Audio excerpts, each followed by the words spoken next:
Senator Singh. Thank you, Mr Acting Deputy President. I move that the Senate take note of answers given by the Attorney-General, Senator Brandis, to questions asked by myself and Senator Peris today.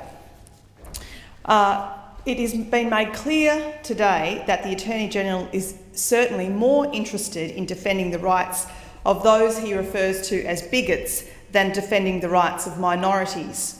And in order to protect what Senator Brandis described in this place as the fundamental right to be a bigot, he has released plans to narrow protections under the Racial Discrimination Act and then exempt almost everyone from this law. I mean, what is the point of having a law if you're then going to have umpteen exemptions from it? I mean, that just outlines the dishonesty that has been put forward in these draft exposure laws that Senator Brandis has provided to the public yesterday. Now, by the Attorney-General's own admission, vilification and hate speech should never be a feature of intellectual debate. So if that is the case, why then does the Abbott government want to introduce such broad exemptions to the law? Under these exemptions, even people vilifying ethnic and racial groups in bad faith are protected as long as they can claim it was related to any political, social, cultural, religious, artistic, academic or scientific matter. Now, it is difficult in that huge list to think of any public statement that would not be covered by those exemptions. And that just shows the dishonesty in the proposed changes that Senator Brandis has put forward. So let's think about what this might actually mean.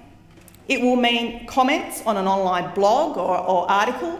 It would include a sign threatening a Jewish group at a neo-Nazi rally against immigration. It's hard to imagine any conduct that falls outside these exemptions, an observation that was made by the Institute of Public Affairs' Chris Berg. Now, Chris Berg clearly said that the new exemption makes clear the fundamental importance of free discussion on any matter of public interest, no matter how extreme that discussion is. No matter how extreme. Is that really the kind of Australian society we want to live in? I mean, what is the point of having of Senator Brandis bringing forward these changes of freedom of speech at any cost, at bringing forward changes that he claims puts forward laws for racial vilification and hate speech, but then exempts just about every kind of activity from them? If we take the case again of Frederick Tobin, a case very familiar, I'm sure, to Senator Brandis, who has been found time and time again to have unlawfully produced and published material that denies the Holocaust. He has accused Jews of exaggerating the scale of murder of Jewish people during World War II and dismissed people who were offended by or disagreed with such outrageous claims as being limited intelligence. I mean, are these the kinds of people allowing them to have that kind of display of racial vilification that we want allowed in this community without any recourse, because it would be made exempt under that huge list that he has outlined in Section 4?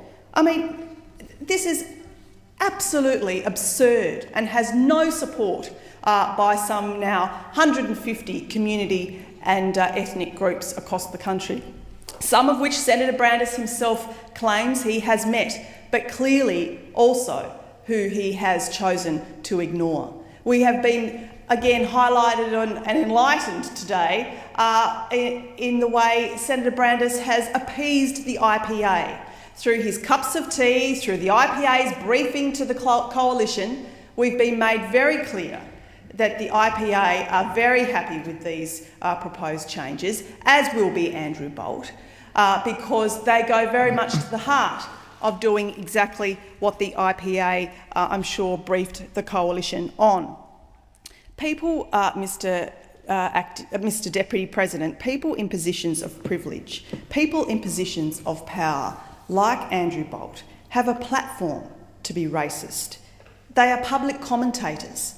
They are journalists. It is not a level playing field. The victims, though, of racial abuses do not have that position of privilege or power. Your time has expired.